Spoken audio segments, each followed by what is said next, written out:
राना गुरुजी, क्या आपको लग रहा है कि आपके रिलेशन में धोखा है, चालाकी है?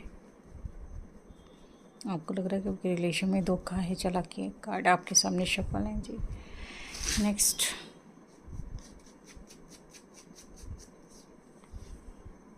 Seven of cups. कोई धोखेबाजी नहीं है जी।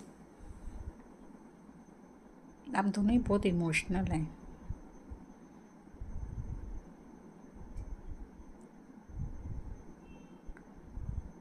अगर आप लड़ते हैं तो भी दुखी है, कोई बहसबाजी होती है तो भी दुखी होते हैं, कोई एक दूसरे की बात को नहीं मानते तो भी दुखी होते हैं, नहीं मिलते तो भी दुखी होते हैं, ब्रेकअप होता है तो भी दुखी होते हैं। ये सब टेम्परेरी है, तो कोई धोखे चालाकी नहीं है। मतलब कि इसको कहते हैं कि एक दूसरे की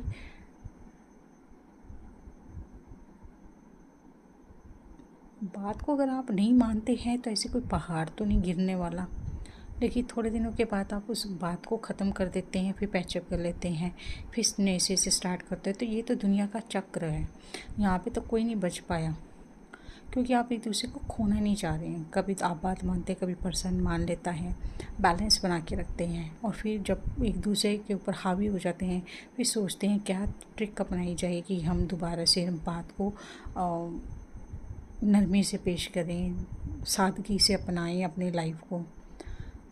और आप दिल के दोनों बड़े प्यारे से हैं, इनोसेंट से पर्सन हैं आप दोनों, और आपको पता है कि इस बात से हर्ट होते हैं, इस सॉरी इस बात से हम हर्ट होते हैं, इस बात से हम जो है अपने रियूनियन में आ सकते हैं, तो कोशिश करते हैं। थोड़ी देर की बहसबाजी से आप दोनों ही परेशान हो जाते हैं।